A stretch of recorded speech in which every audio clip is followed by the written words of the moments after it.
Look. Let's see one two.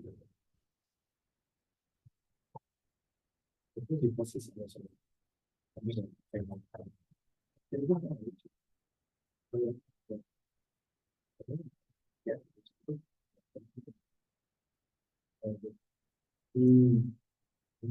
Yeah.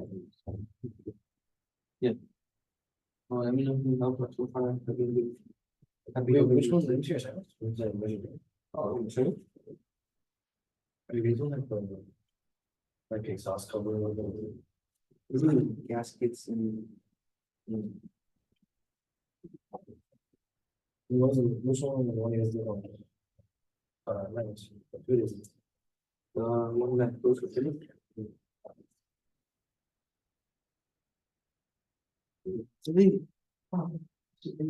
Yeah. No, oh, the most realistic part that we have is this one.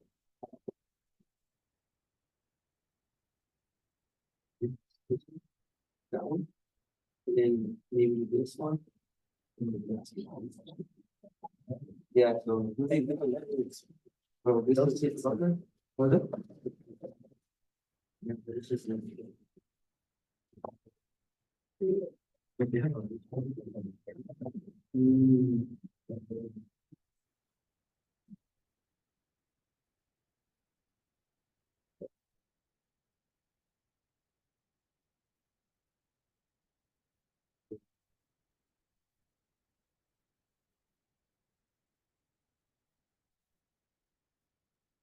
right.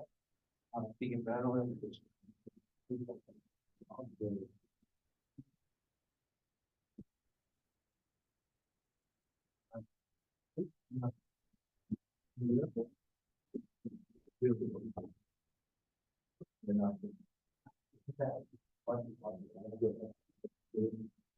That's bad. That's it. I'm hoping we get to do that. But I hope we do that.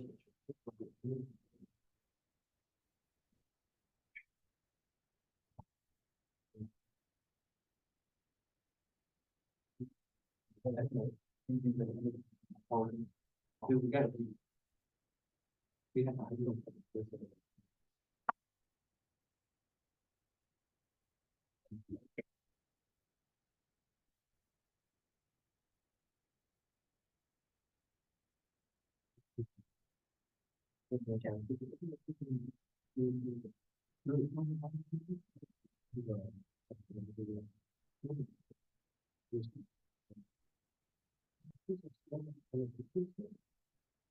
Oh, I didn't really make a little part.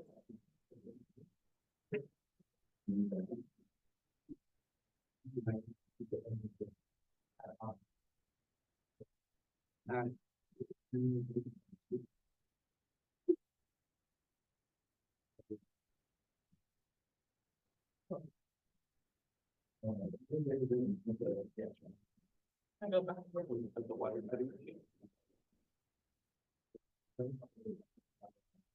Here.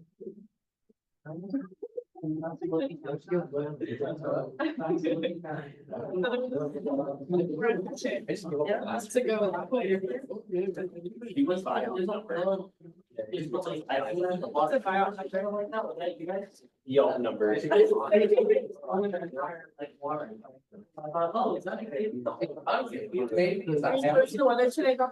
I am.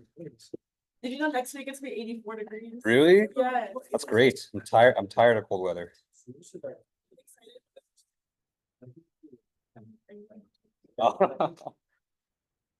Yeah, I've gotten used to the cold.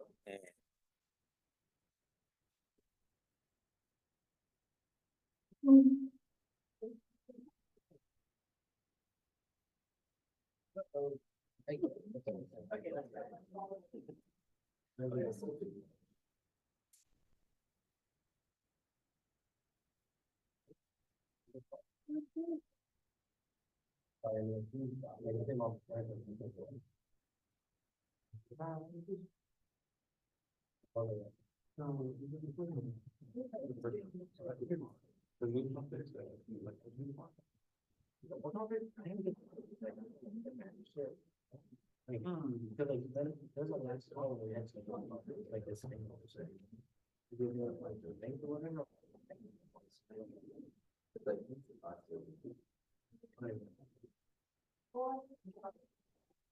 You have homework in this one, dude? I like, what did I stuff? Yeah, I like. Oh, I like. Oh, it's cool. There's a deal on it. I think I do.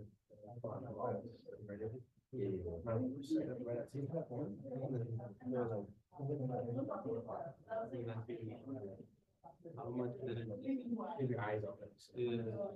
Is it worth this?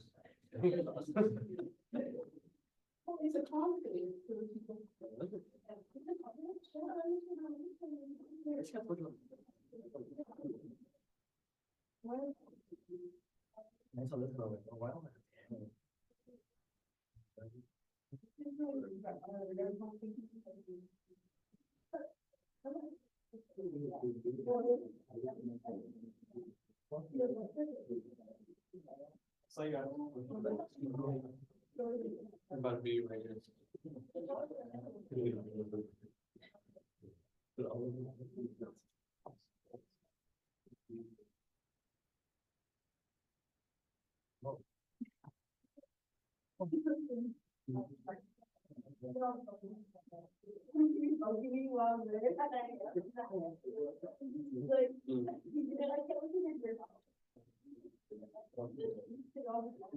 All right, it's 1 o'clock. Let's go and get started.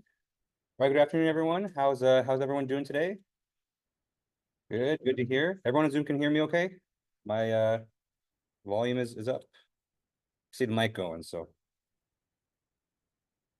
Yeah, for some Zoom is working today. Okay, good, perfect, cool. All right, so today we're just going to continue on. So last Tuesday we introduced this idea of time-dependent heat transfer or transient conduction, and so we're going to continue on with that. We're going to look at solutions. We're going to look and see what parameters affect the time-dependent solution, right? And then later on today we're going to discuss something called the Biot number, which is something that is needed it basically kind of justifies our assumption in order to use this love capacitance. Okay. All right, so some announcements. So I know homework 2 was due on Tuesday. Homework 3 was just posted as well. So definitely check out homework 3. Homework 3 is going to cover everything from fins and 2D conduction all the way until transient conduction. So at this point, you should be able to get done maybe about 60% of homework 3.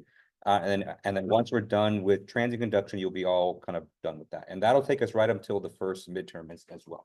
Right? So I think I mentioned this on Tuesday, but this section here on time-dependent conduction, transient conduction, this is going to be our last big topic before the midterm exam. Okay. All right. Any questions I can answer before we get started for today? Yeah. Question. I had a question about, we were talking about shape vectors with their more resistances. Yep. You gave us a specific circumstance when we were working with the square channel. Yep. Where you said that our conductor equal to 1 over SK. That S is our shape vector. Yep.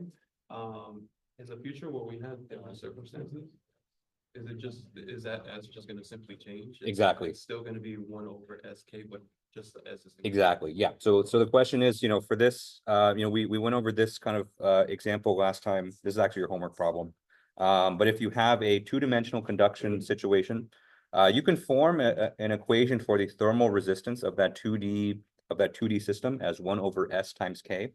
So this equation for the resistance is valid no matter what your geometry is. The only thing that's going to be different is going to be the formula for that shape factor. So when you apply this to other situations that are in the table, you would just swap out the equation for the shape factor with something else. Yep, good question. Any other questions before we get started for today? Okay, all right, so let's go ahead and pick up where we left off. Okay, so this section is all about transient conduction.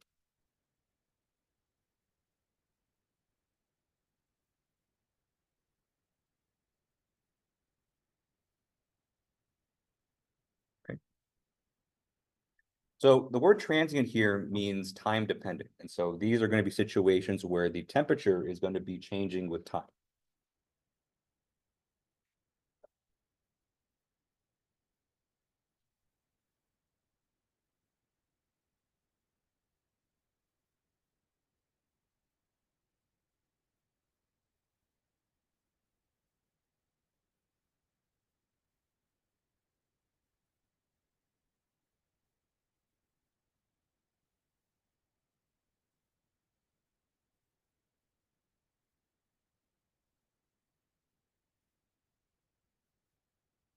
Okay.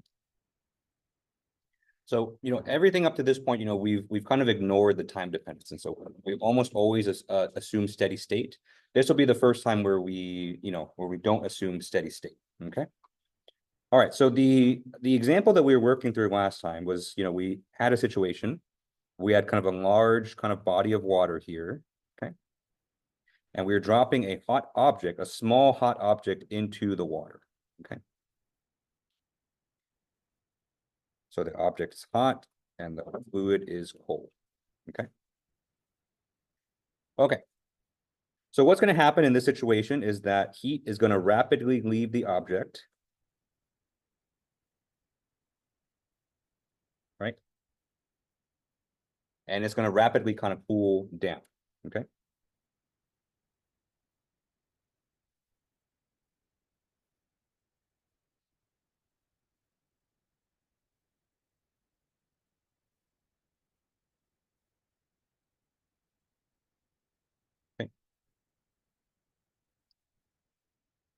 I think the specific situation that they talk about in the book is that if you have like a hot piece of metal and then you drop it into, like a water bath, then that metal is going to cool down. Eventually, it's going to reach the temperature of the fluid itself. Okay. Now, we have to make some assumptions, kind of like as we always do in this class, to look at these time-dependent situations. The main assumption that we're making in this case is called the lumped capacitance assumption.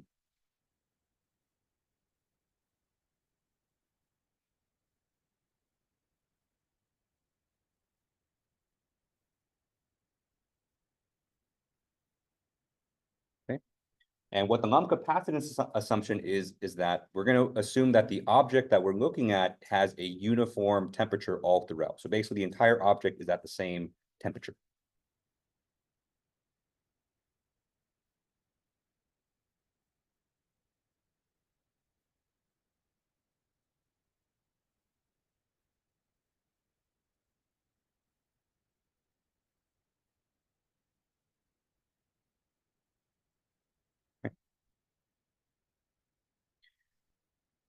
All right, and so what that allows us to do in our heat equation is that any derivatives with respect to space, so any derivatives with respect to x, with respect to y, those are all going to go to 0, okay?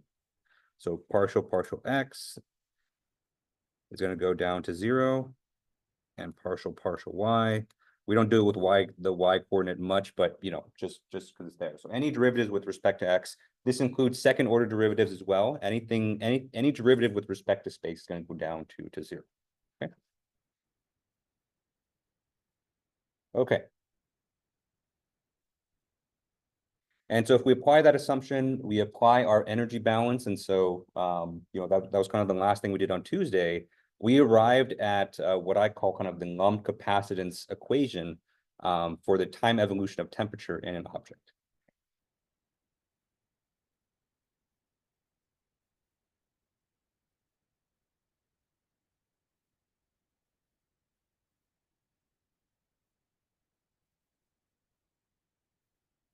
Okay. And so the equation that we're going to solve starting today is minus h times a.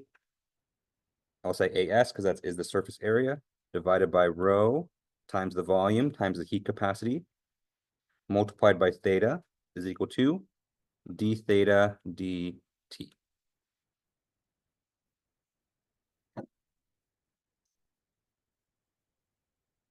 For theta here, remember theta here is the excess temperature. Okay. Excess temperature being that it's just the instantaneous difference between the temperature of the object and the temperature of the fluid. Okay. right? So we can say this is equal to T of T minus T infinity, okay? Let's go ahead and define all the other terms here. So H here is our convection coefficient, same as it was before. Okay. So we're going to assume that there's some motion in the water kind of around the object so that there is convection heat loss, okay?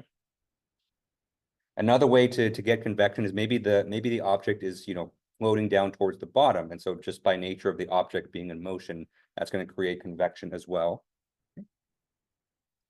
AS here is the surface area of the object.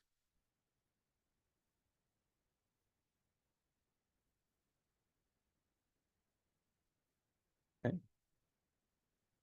Rho here is density. Density of the object. So be careful here. You know, you don't want to plug in the density of the fluid. You want to have this is the density of the object itself. V here is the volume of the object. And C here is its heat capacity.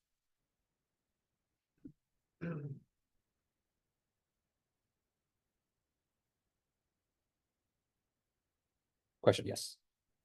So you're saying that because of the object following, that gives rise to convection. Exactly, yeah. If the object were just stationary in the water, what would that mean? So if it was stationary in the water, and then in that case, technically there would be no convection. Then in that case, we'd have to treat the equation a little bit differently. And we're going to go through that kind of later on in the class. Yeah. Thank you. Yeah, that's a good point. So in order for there to be convection, there has to be some motion of some kind or some relative motion.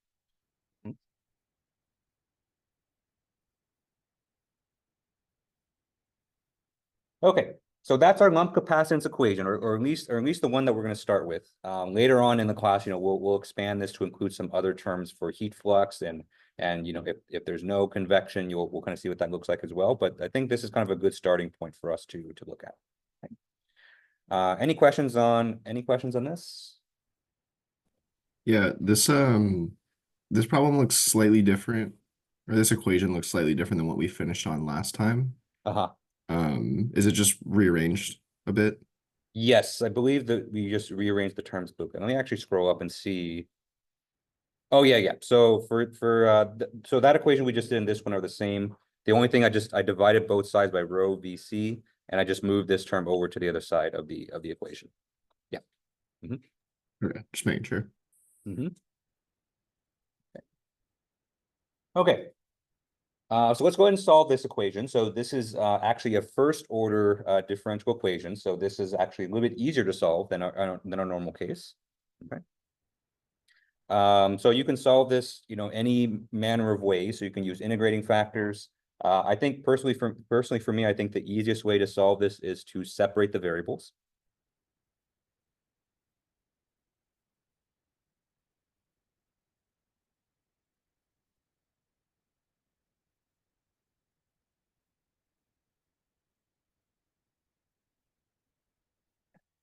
Since this is a first order ODE.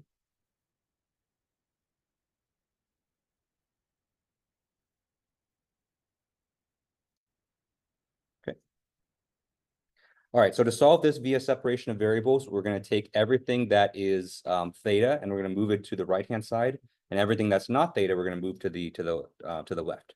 Okay, so effectively, I'm going to divide both sides by theta, and I'm going to multiply both sides by dt. So this theta and this dt are just basically going to swap. Okay. Okay, so then what we have here is minus HAS divided by rho VC dt is equal to d theta over theta. Okay.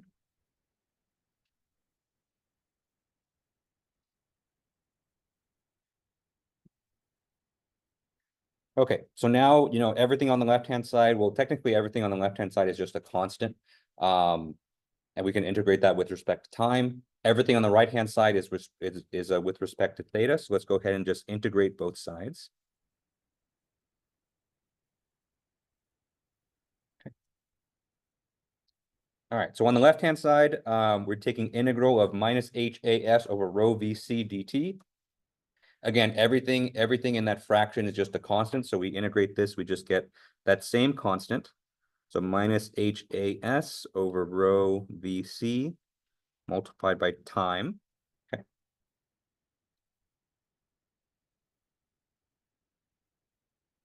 And since this is an indefinite integral here, we don't have any integration bounds. We have to add an arbitrary constant. And so I'm just going to add it onto the left side here. So we're going to add plus c. So this here is our integration constant.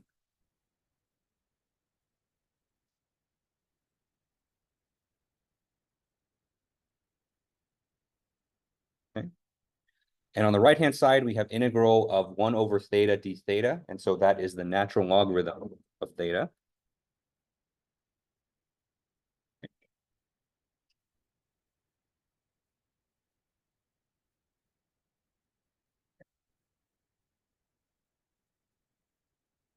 All right, so now what we want to do is we want to simplify this expression to solve for theta, right? And so on the right-hand side, we need to cancel out that natural logarithm. So let's exponentiate both sides. So we'll raise both sides.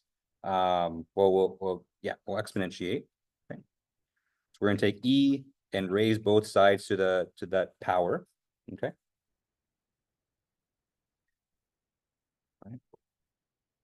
So on the right-hand side, we have just a cancellation. So this e and the natural logarithm are going to cancel out. And so on the right-hand side, we have theta of t. And then on the left-hand side, we have e raised to the minus HAS divided by rho VC times t, plus c in the exponent. But if you add exponent, you can just kind of multiply by that. So we have e raised to the minus HAS over rho VC times t multiplied by e to the c.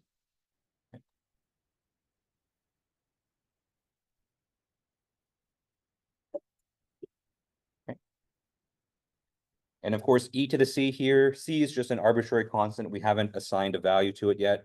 E is just another constant. And so what we can do just to make our lives a little bit simpler is we can replace this with just another constant.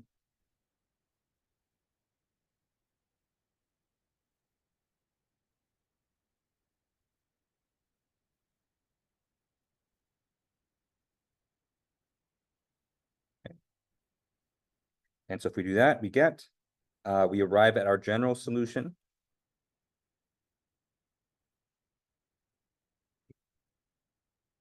Okay. So our general solution, theta of t is equal to, I'm going to replace that constant. I'm going to call it a just because of that's just the usual convention. So a times e raised to the minus HAS over rho VC times t. Okay. So fairly simple result here.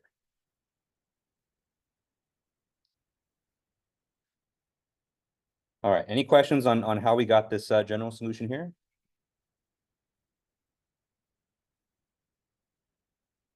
Okay, cool.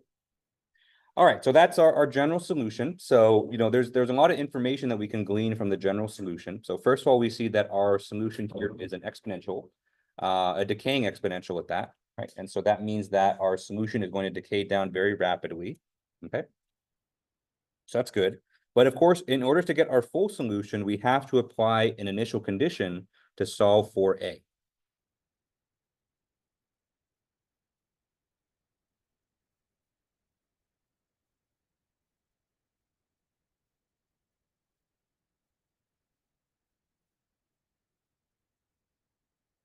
Okay.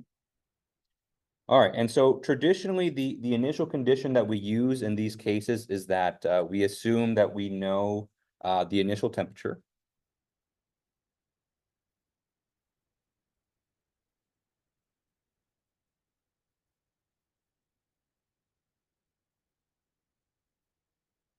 Right. So in most of these situations, the initial temperature of your object is known.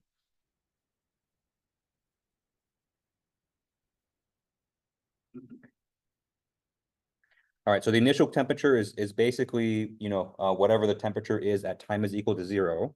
Okay. So so big T, when time is equal to 0, we'll call that T naught. Okay. So this is usually the case. And so, usually before you drop an object into a cold bath, you know what temperature it is kind of beforehand. Okay. right? So let's go ahead and apply this initial condition. But remember, our solution here is given in terms of theta, which is excess temperature. And so first thing we have to do is we have to convert this initial temperature into an initial excess temperature, okay? And so what we can say is theta when T is equal to 0 is equal to T naught minus T infinity. Okay. Right, remember excess temperature is defined as whatever the instantaneous temperature is of the object at that time minus the temperature of the fluid, okay? All right, so let's go ahead and apply this to our general solution.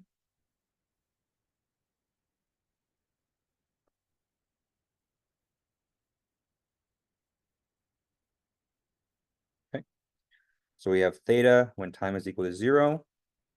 So if we plug T is equal to 0 into our general solution, we have A times E raised to the minus HAS over rho VC times 0. Okay, that's equal to T naught minus T infinity. Okay. And so we have E raised to the 0, essentially. So E raised to the 0, this is just going to be 1, right? And so that essentially cancels out. And so we have A is equal to T naught minus T infinity.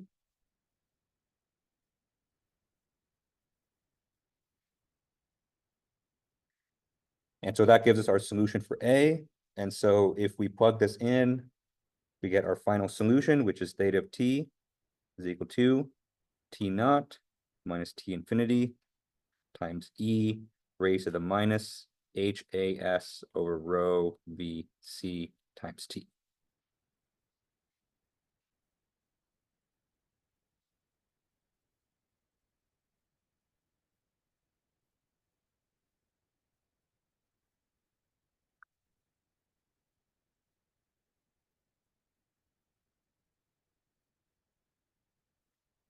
Okay. Any questions on how we got this result here? Okay, good. All right, so let's take a moment just to analyze this this function here, and let's look at its properties. Okay, so first thing we're gonna do, let's plot it.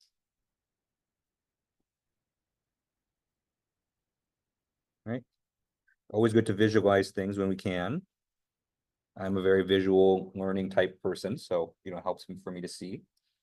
Okay, so we have a function here in terms of time. So our horizontal axis is going to be time. Our vertical axis here is going to be excess temperature, theta. Okay. Okay, so essentially what we have here is just a very a very basic kind of decaying exponential. And so what that looks like is that when time is equal to 0, right? So the y-intercept of this is going to be T naught minus T infinity. Okay. And then as time goes on, this graph is going to decay downwards because of the decaying exponential. Okay. And so the graph is going to look something like this.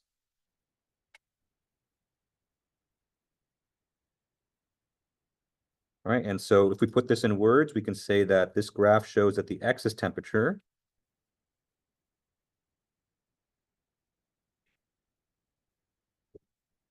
is going to rapidly decay down to 0.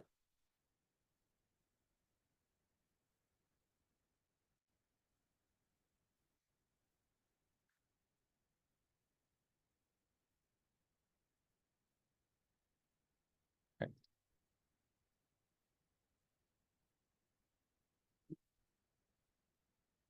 Yes, question. So it's exponential, that means that there's thermal production. No, so in this case, there's no thermal production. It's just that because the object was so hot, then it's just the temperature is going to drop down to the fluid temperature very, very quickly. Yeah. Mm-hmm. Yeah, we actually, so later on we're going to put thermal production into this equation C, but for now this is just an inert material with convection. Yeah. Mm-hmm. Really hot pan, cold water. Oh yeah. No, this would work. Don't do that, by the way. It's going to damage the pan, but this would be what would happen. All right, so let's talk physically about what's going on. So, we have excess temperature here that's decaying down to 0. But remember, excess temperature is just the temperature difference between the object and the fluid. And so if excess temperature decays down to 0, what this means is that the object is just rapidly going to, lose heat until it's the same temperature as the fluid.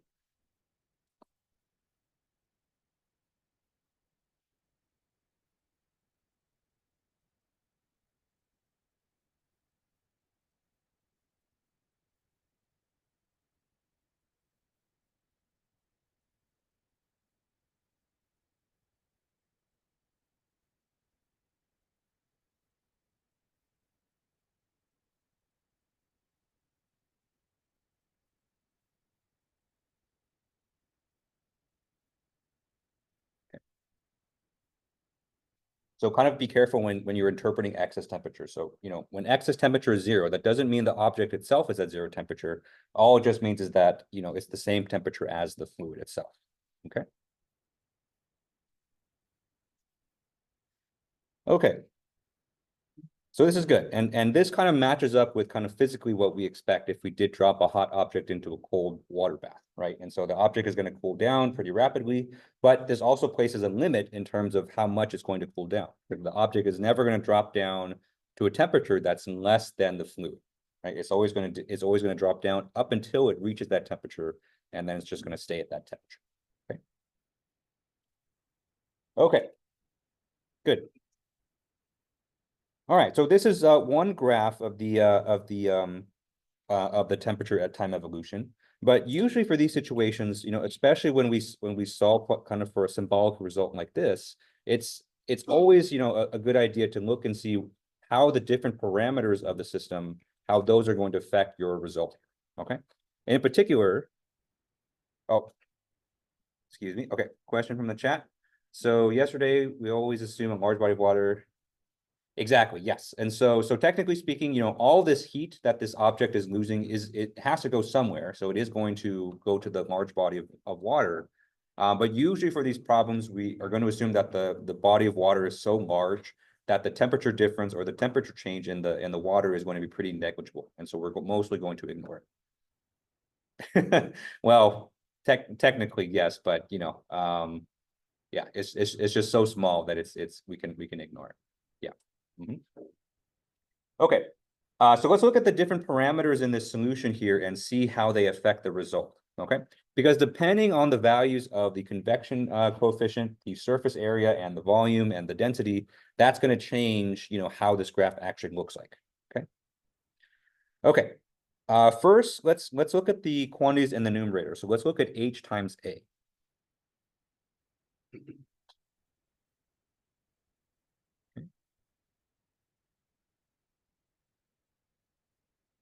Okay, so H times A here, this is the product of the convection coefficient and the surface area, okay?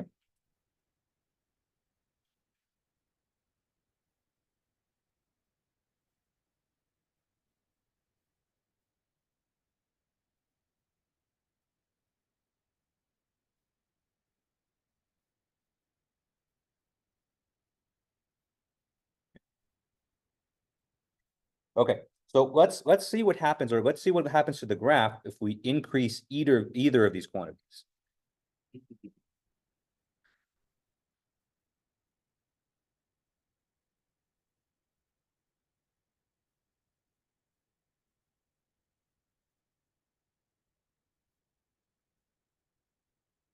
Okay, and so if we increase either of these quantities, what's going to happen is that the rate of decay of the exponent is going to increase, right? Because those quantities are in the numerator of this exponential term.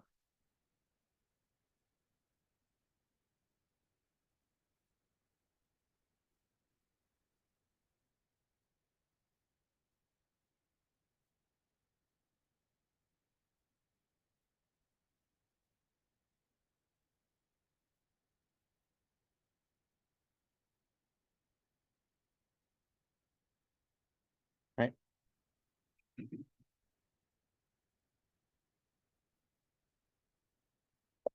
And so if we make that exponent, or if we make the coefficient in that exponent larger, it's going to cause that decay to be more rapid, okay? And so if we graph that, and I probably should have given myself a bit more space here, right? And so if we graph that, so, for a situation with, let's say we have an increased surface area or we have increased convection, that's going to look something like this, okay? So this purple graph right here will be increased H or AS, okay?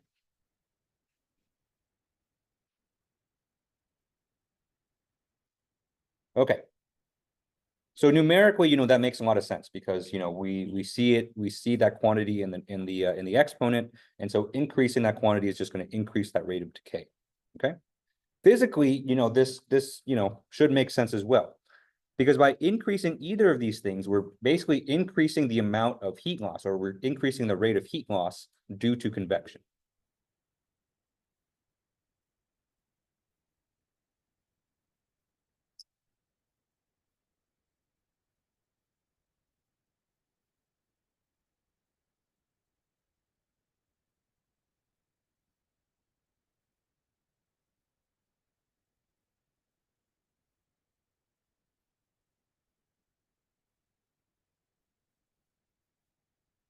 Right? Because by increasing H means that, maybe you increase the velocity of the fluid, right? So maybe the object is falling down faster. You increase the surface area, you give the object more chances or more area for heat to escape from the object, right? And so both of these things will basically increase the amount of convection heat loss that can occur. And so that's going to cause the time evolution to, accelerate, basically, okay? Okay. So I like doing this whenever we have equations, because these equations are more than just things that you plug into, right? And so each term in an equation has at least in engineering, has some kind of physical significance. And it's always a good exercise, in my opinion, to think about, when you have these equations, if you increase or decrease certain quantities, how is that going to affect the results? And, what is the physical meaning behind those things? So, for at least for this case, for these two quantities, H and AS, increasing those amounts will increase the convection heat loss, which will, accelerate the heat loss from the object. Okay. All right. Any questions on this? Okay. All right. So let's look at the denominator there. So the denominator, we have three quantities. So you have rho times V times C. Okay. So you have rho, which is the density, multiplied by the volume V, and C, which is the heat capacity. Okay. Okay. So the combination of these three quantities together here actually has a very kind of specific meaning. So this is known as the thermal capacitance of an object.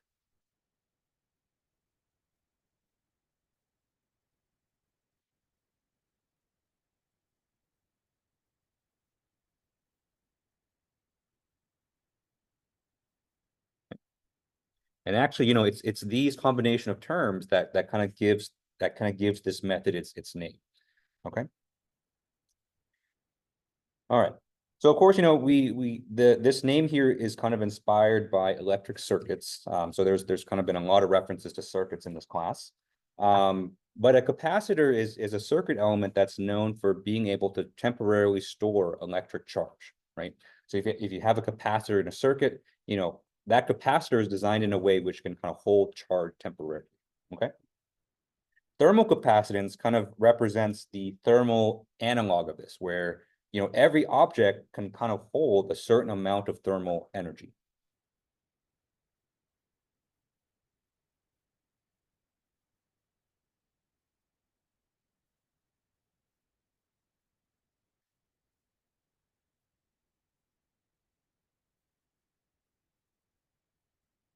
Or maybe another way to kind of say it is that every object can store a certain amount of thermal energy.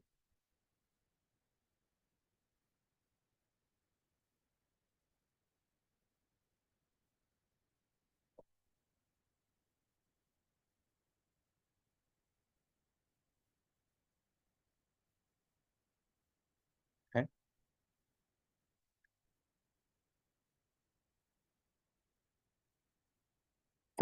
usually, the way that we assess or the way that we measure how much thermal energy an object has stored is through its temperature, right? So the hotter an object is, the more thermal energy is being stored within that object.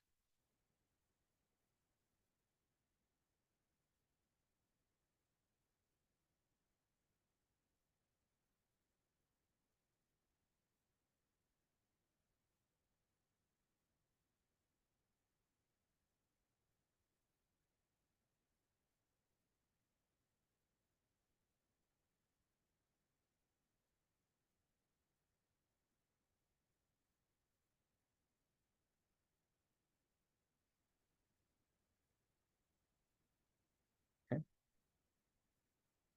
So that's kind of what we intuitively kind of, believe, right? And it's true to an extent. But, there are certain other properties of the material of the object itself that can affect, how much energy it can store, right? And, just by inference here, you can see that the density, the volume of the object, and the heat capacity are all things that affect how much thermal energy it can store. Okay?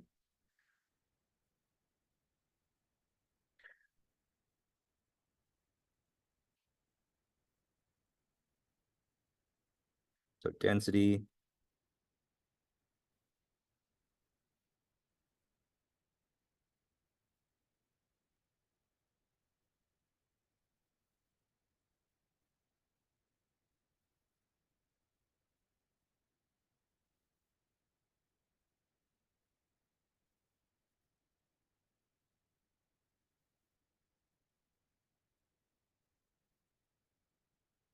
Okay.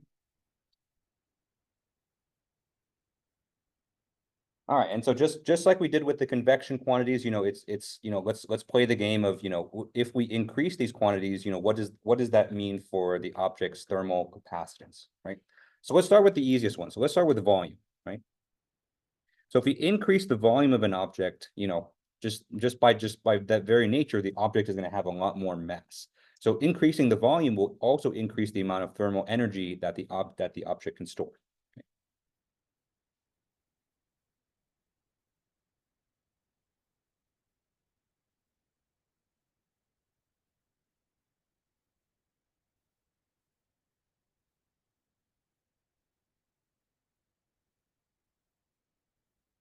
Right? I'll give you an example that's, that maybe you've experienced in the kitchen before, right?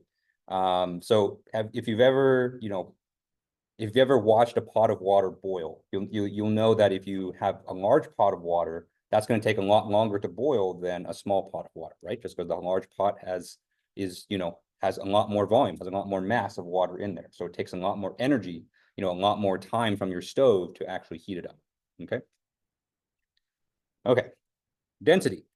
So the more dense an object is, that means there's more mass within the object per unit volume. So the more dense an object is, that's also going to increase its capacitance.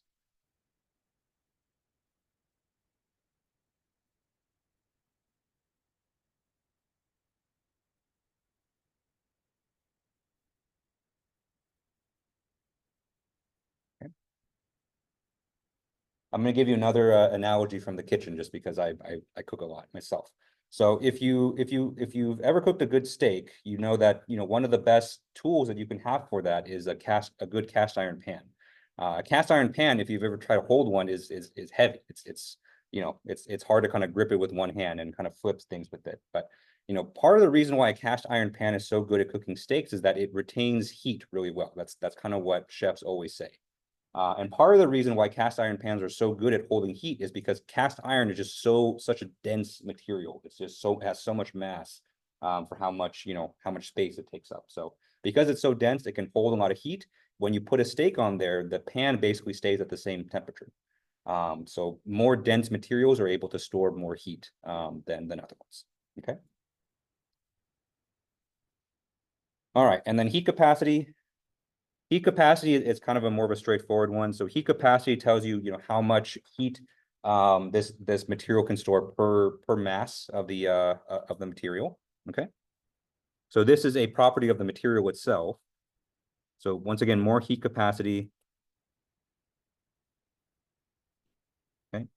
more heat storage.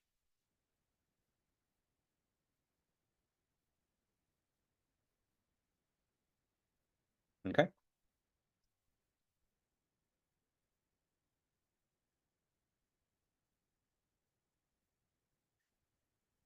Okay. So, you know, for this particular unit on time dependent heat transfer, I think this concept of thermal capacitance, I think is probably the most important takeaway from this unit, where, you know, depending on, you know, these properties here, density, volume, heat capacity, that's going to affect how much, you know, how much thermal energy is actually stored within that material itself. Okay. Because temperature, you know, temperature, I think people look at temperature and they think of that as the only metric for thermal storage, but it can be misleading sometimes, right? And so let's look at two objects of the same temperature. And what you're going to see is that depending on the properties of those objects, you know, even though they're the same temperature, they're going to have a vastly different amount of heat, thermal energy stored within them.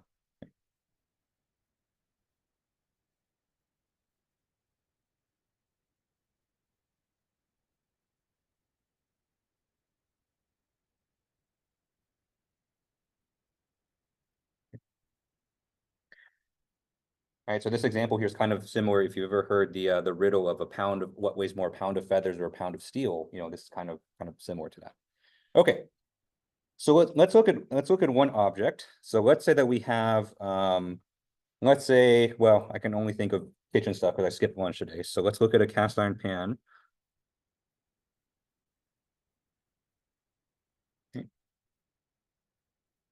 And so let's say that our cast iron pan, let me try to draw it.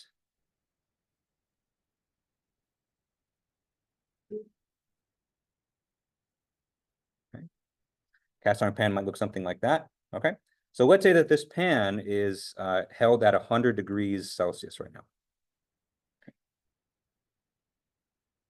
Right, 100 degrees Celsius, very hot. You don't want to touch that. That's probably gonna, you know, you're gonna peel. Your skin's gonna peel a little bit. You're gonna have some third-degree burns. But you know, cast iron pan, as we talked about, is very dense. It's made of material with a very high heat capacity. So there's a lot of thermal energy stored in this pan. Okay.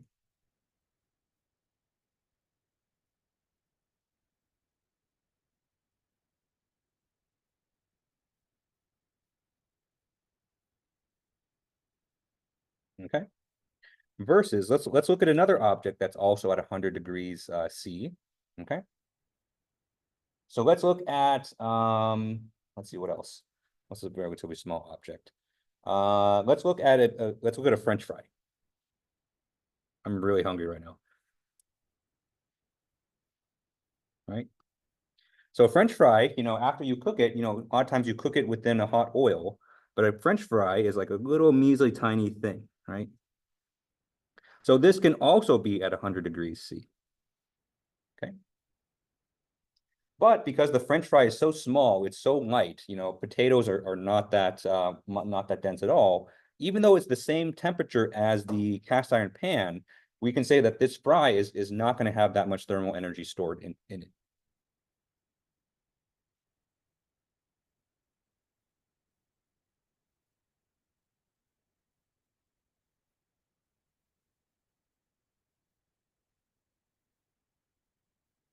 Right. So if you have a hot French fry, you know, people just usually just blow on it a few times and then they eat it. Well, you can't really do that with a cast iron pan. Question, yes. What's thermal energy's relationship with like a material catching on fire?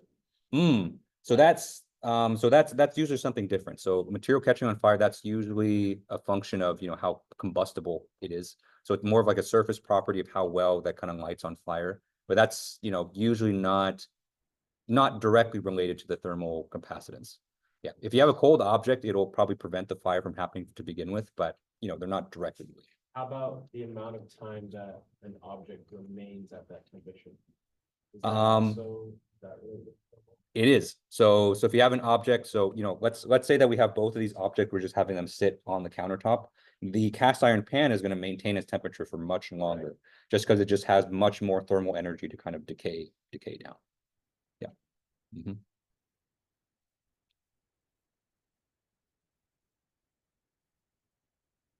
right? So this idea of kind of thermal capacitance and kind of relating the material properties, the geometric properties of the object to how much energy is stored into it, I think that's kind of the crux of this entire unit that we have here. Okay. When you change the density, volume, and heat capacity, since it's in the denominator, does that mean that it's going to slow down? Yep. Yep, exactly. So actually, if we go back to the graph up here, we can draw another line. So let's use orange. Okay. So if we compare this object to, let's say that we have one that's more dense, the graph is going to look something more like this. Okay. So this orange graph here is going to be increased rho, V, or C. Okay. Yeah, so kind of the relationship between the convection parameters and kind of the thermal capacitance parameters, that's going to give you kind of those are all going to affect the rate of decay. Yeah, and of course, we looked at these graphs in terms of increasing these quantities, but these quantities can also decrease as well. So, the opposite trend is also true. In the end, it's all a balance because they're all, balanced in a ratio kind of in this exponent here.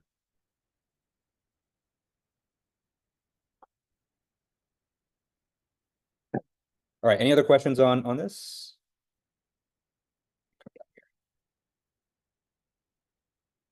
Okay, good. All right, so now that we've kind of seen the solution to the lump capacitance method, let's talk about how valid this method is. We're going to talk validity.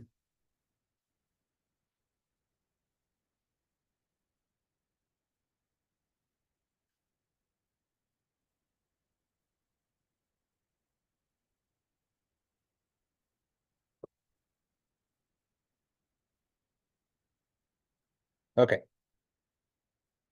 So the solution that we just found is great. I mean, it's mathematically, not too difficult. It's written in a way where we can kind of interpret it very easily.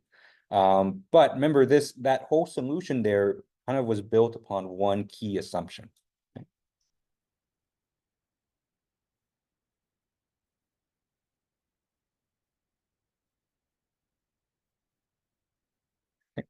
So remember, the key assumption that we're working with here is that whatever object that we're considering for time-dependent heat transfer is going to have the same temperature all throughout. And that's just not initially too. So for all times, even as the temperature of the object decays or heats up, that means the entire object is going to stay at the same temperature at all times.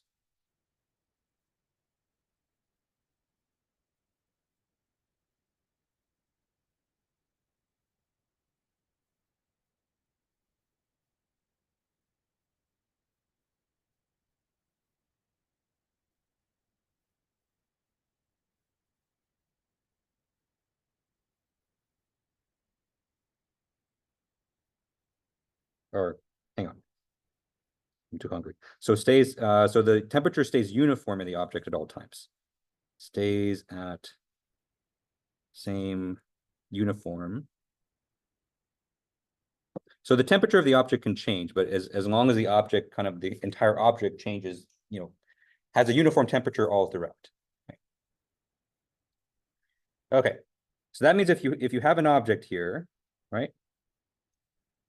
That means if you have a situation where, temperature at the surface is greater than the temperature at the middle, okay?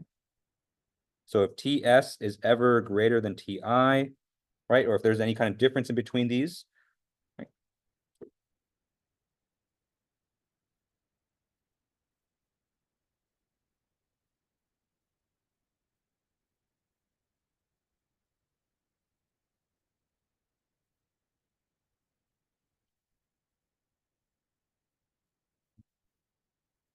Okay. And so if you ever have the situation where you have a temperature gradient throughout the object, then in this situation, your lump capacitance method is not going to be valid.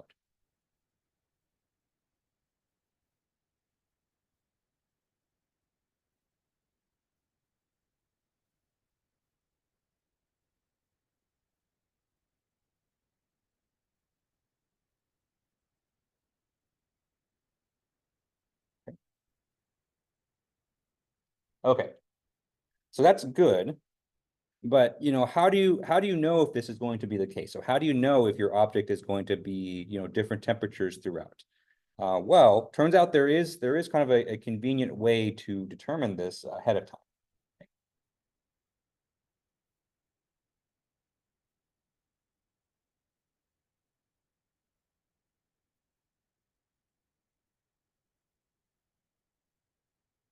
Okay. So for any given situation, if you want to test whether the lump capacitance method is going to be valid, you can compute something called the Biot number.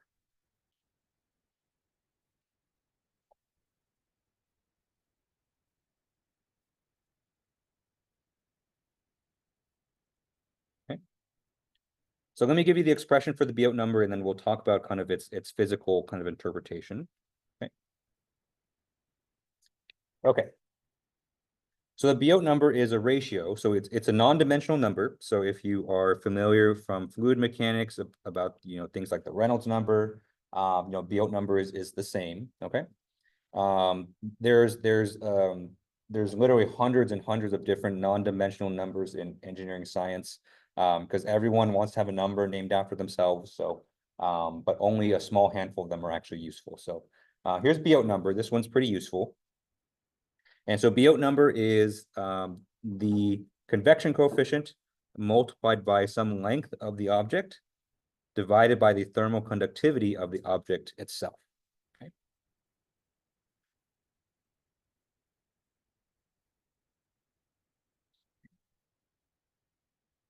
And just like all non-dimensional numbers, this is non-dimensional, so there's no units here. It's a ratio of these quantities. Okay. And so the assumption goes is that if the Biot number is less than 0.1, okay, for a given situation, for a given object, then we say that the lump capacitance method is valid.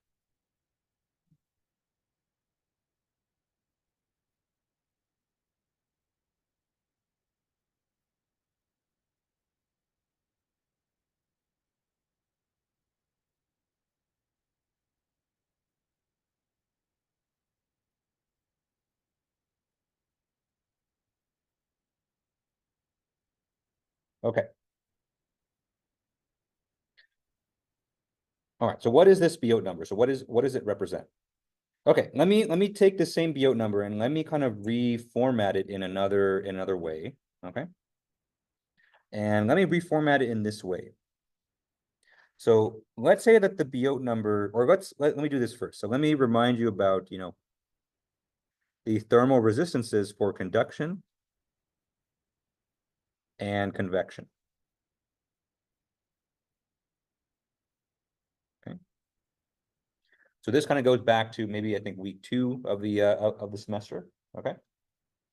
So, and we're just gonna look at a simple planar case, right? So let's say we have kind of convection from a wall, right? Where this would be the thickness of the wall. This wall has a certain surface area. We have convection coming out this way, okay? And so let's say we have Q conduction coming this way, and then the heat is leaving the surface via convection that way, okay? Okay, so for a simple planar case like this, our conduction resistance, if you remember, is the thickness of the wall divided by K times A. AS here, which is the surface area. And the convection resistance is 1 over H times AS.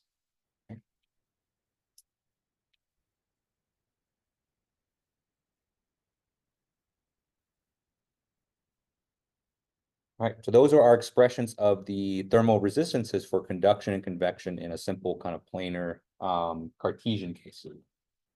Okay. Let's take the ratio of these two quantities. So in particular, let's take the ratio of the conduction resistance divided by the convection resistance.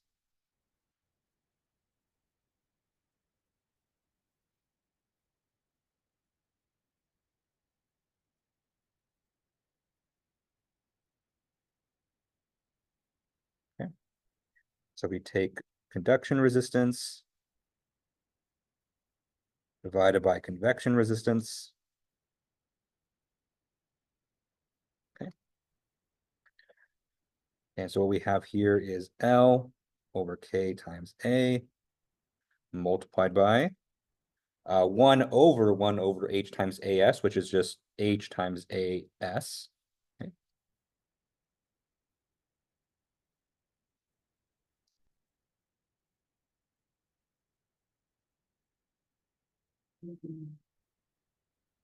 Okay. So we can simplify this. And so you can see here we have a surface area AS in the numerator and a surface area AS in the denominator. So we can go ahead and cancel those two quantities out. Okay.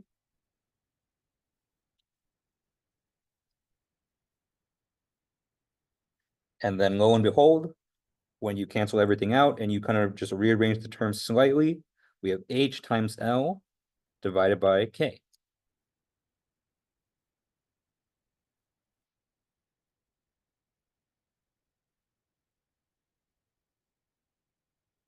All right, and so, if you scroll up just a little bit in your notes, you'll see that this expression here, when we take the ratio of the resistances, is exactly the same as the expression for the Biot number that we had above, okay?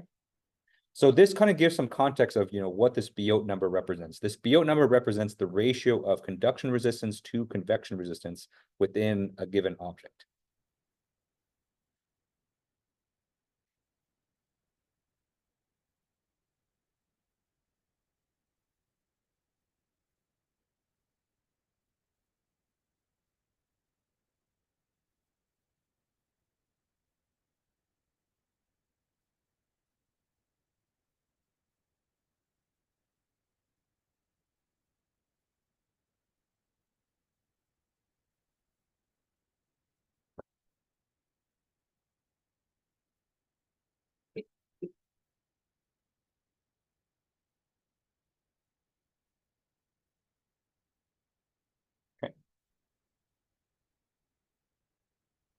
Okay.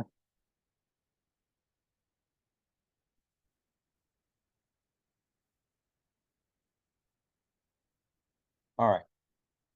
And so if our condition for using the lump capacitance method basically says that the Biot number has to be less than 0.1, right? And if we kind of interpret this Biot number as a ratio of the conduction and convection resistances, right? We can kind of, connect the dots and say that in order for our lump capacitance method to be valid, the resistance to heat transfer due to conduction has to be at least 90% less than the thermal resistance due to convection.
So that's kind of what our Biot number criteria basically says, okay?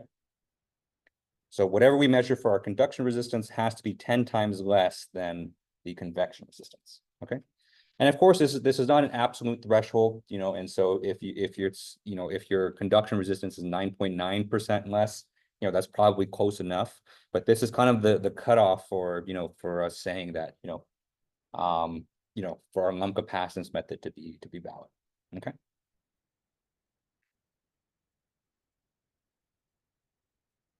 All right. Any questions on this so far? Yeah. Simply to a situation where there's one convection and one convection, like medium. Yes. Yeah. So this does kind of limit its application because this is for a single object and there has to be convection around it. So there are other situations where you would want to apply lump capacitance where maybe there's no convection. And so, you'd have to come up with a different criteria in that case. But the same idea that so we're going to expand on this a bit more. The same idea of, this is basically saying that, there's very little conduction resistance in your object. So when heat enters it or when heat leaves it, it's going to propagate through very, very quickly throughout the entire object. Yeah. And then that same idea, even though there may not be a number for it, that same idea can be applied to other things as well. And then once you kind of start to see some trends in terms of what particular materials, what particular objects have a low Biot number, then that'll give you some intuition for other stuff too. Yeah. Is there a question too? Yeah. For example, if I get a Biot number like 0.2, Mhm. that's too big of a number for me to. So that one, this is not an absolute threshold. So 0.2, I'd say it's pretty close. It may not be perfectly valid, but maybe not bad enough that you'd have to switch to the full heat equation. And so I would say it's still pretty valid, but there might be some discrepancies between what you solve for and what happens in reality in these cases. Yeah. Mhm. Okay. So again, this criteria of this Biot number being less than 1, essentially what we're saying is that, for an object to be considered for a lump capacitance, the conduction resistance within that object has to be very low.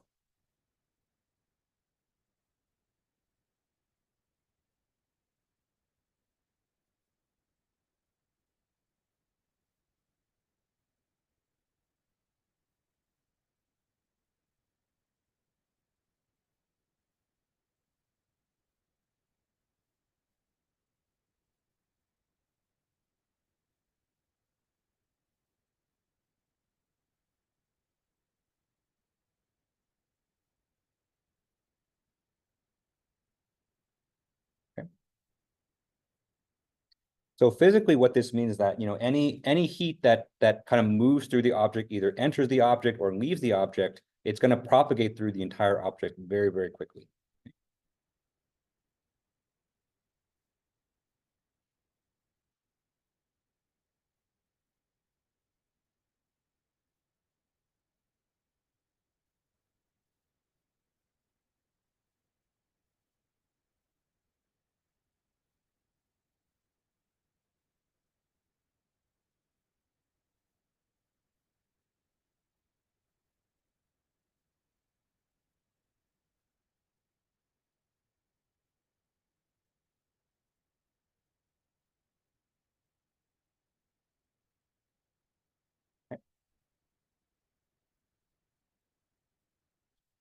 All right, so just like we did with the thermal capacitance, let's look at the terms in the Biot number, and let's talk about what are some objects or what are some materials that typically have a low Biot number.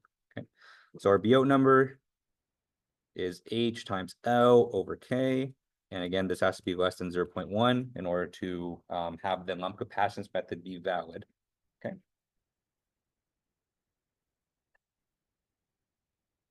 Okay. So the first thing that comes to mind, so one way to kind of minimize this Biot number is for objects that have a high thermal conductivity. Okay.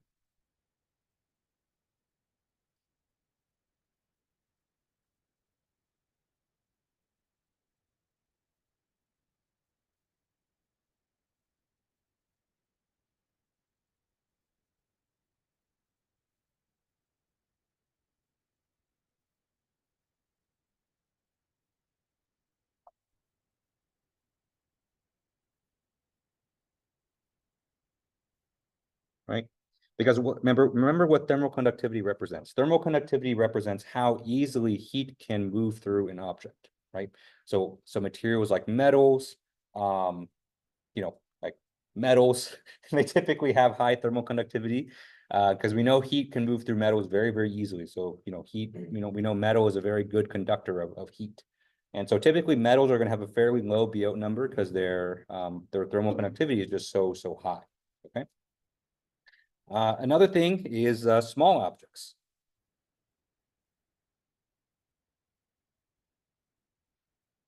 Right. So we've kind of implied this already. And so just with all of our drawings and everything that we've talked about lump capacitance, we know that small objects, lump capacitance applies very well to those ones, just because they just don't have a lot of heat stored within them. Okay, so the size of the object is determined by its length. Okay, so small objects similarly will also have a low Biot number.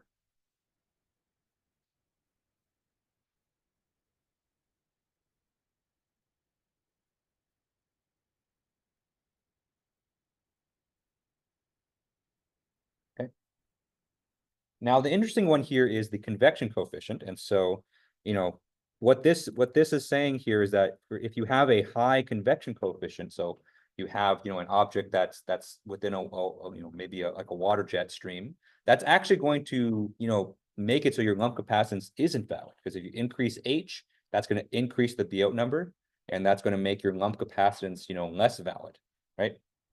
Which seems a little bit counterintuitive, because you think, usually you think that if you increase the convection, it's going to make it so that your object, reduces itself in temperature or gains heat much more quickly. Okay. And that's true, right? So it is easier to gain and lose heat with higher convection. But again, this Biot number is a question of, how quickly are you losing heat from convection versus how quickly can it propagate through to conduction, right? And so actually, if you accelerate the amount of convection that occurs on the outside, you might be in a situation where the conduction on the inside just can't keep up with an increase in convection on the outside.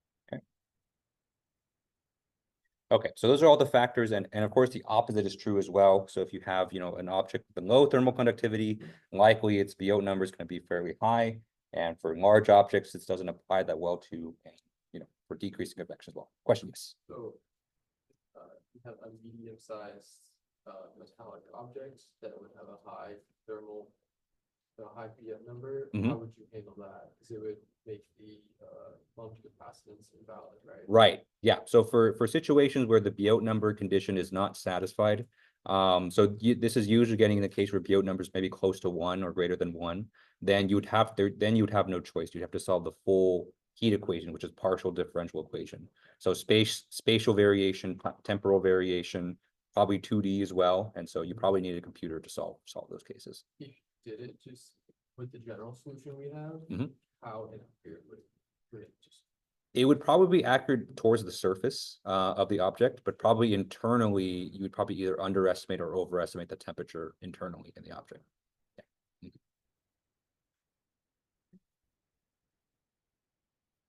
Okay. So one of your homework problems, the shortest homework problems, I believe is problem 4. I'm having you compute the Biot number for a variety of situations. Okay.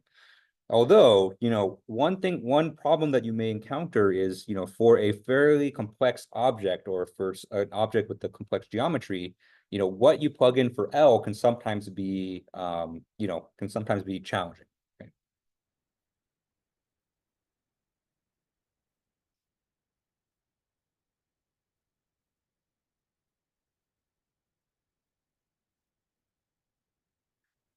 Right, so for fairly complex 2D or 3D geometries, a lot of times the length that you plug into the Biot number is called a characteristic length.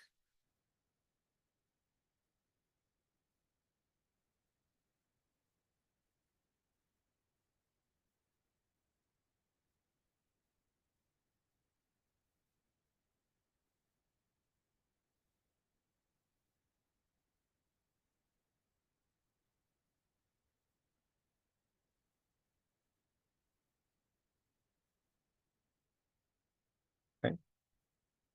So in those situations where it's not clear what length to plug in, one way to compute the characteristic length is just to take the volume of your object, okay, and then just divide it by the surface area. Okay.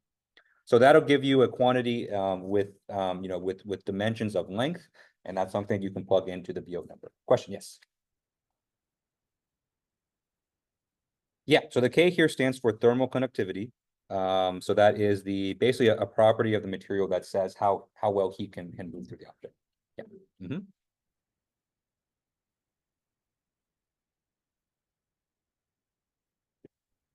Okay, so for cylinders or spheres, you may have to compute this characteristic. Okay, all right, so we have like 5 minutes remaining. It's a little awkward because we don't have time for the next example. Let me write down the next example, and then we'll pick it up on Tuesday. Okay.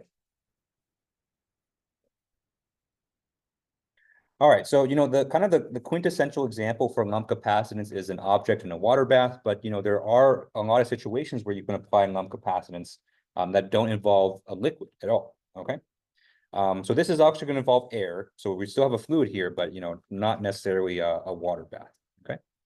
Okay, so let's look at a situation where we have a spherical thermocouple.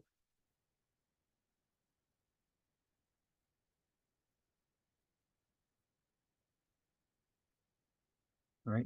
So if you've never seen a thermocouple before, a thermocouple is basically just a very basic thermometer, and usually they have some kind of spherical shape of some kind. A thermocouple is basically just a thermometer at the end of a wire, and you stick it inside experiments to measure stuff. Okay. So this thermocouple is going to be used to measure a hot gas temperature.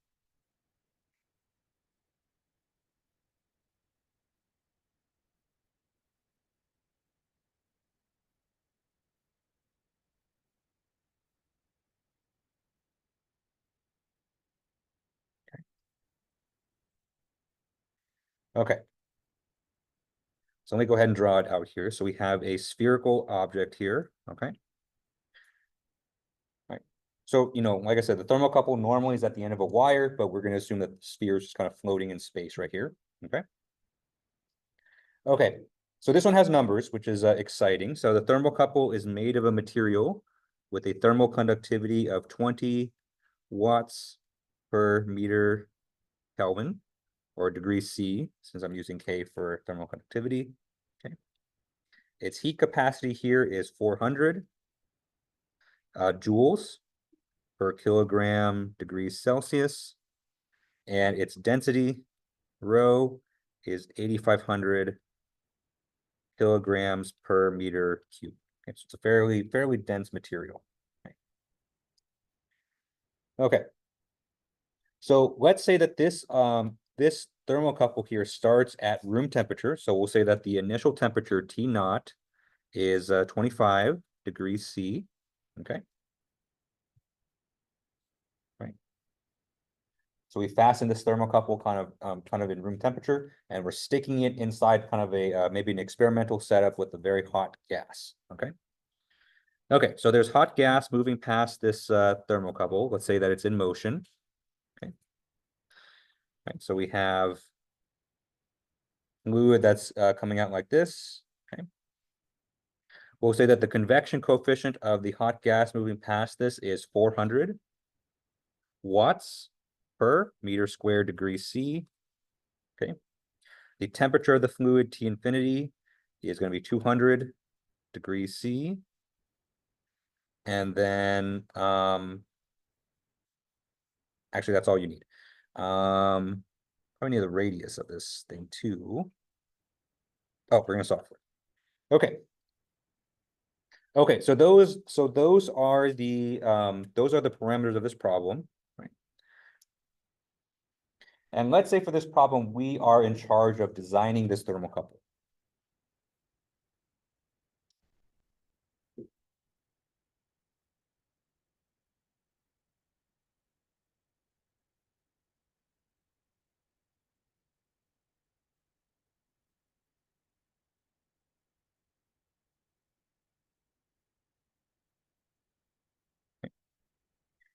And ideally, in order for this thermocouple to measure the temperature of the gas effectively, we need the lump capacitance method to be valid in this case, because we need whatever temperature the probe to be at we need it to be the same temperature all throughout.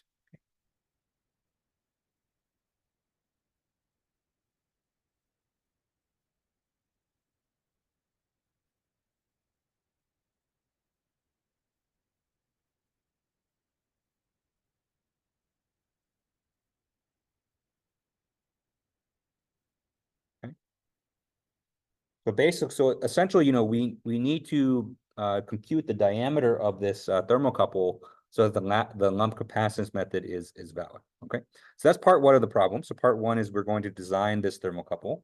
Okay.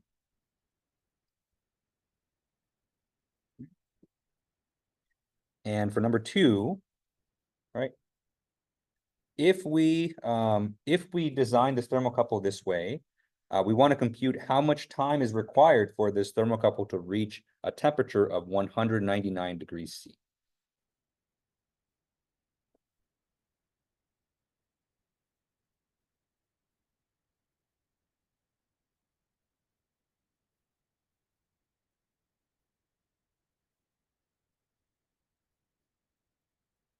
Okay.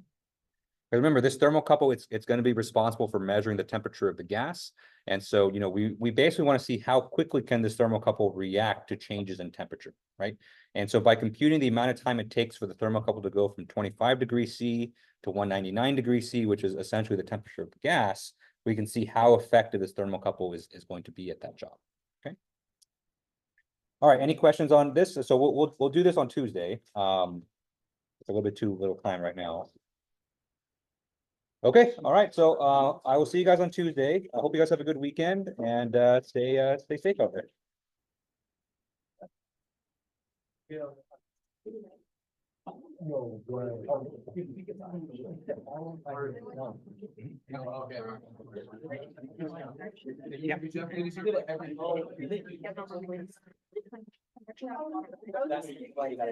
Right. But convection resistance number is 1 over H. So if you look at the yield number, the H is actually in the yeah. Oh, so yeah, it's a little bit confusing. So in this case, when I say increasing convection, I mean it's increasing the convection coefficient, like the strength of convection. Yeah. Yeah. So convection, strength of convection and convection resistance are kind of opposite. Exactly.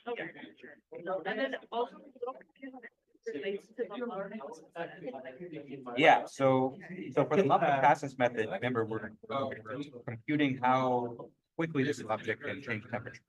In order for us to do that, our key assumption here is that there's a uniform temperature throughout the entire object.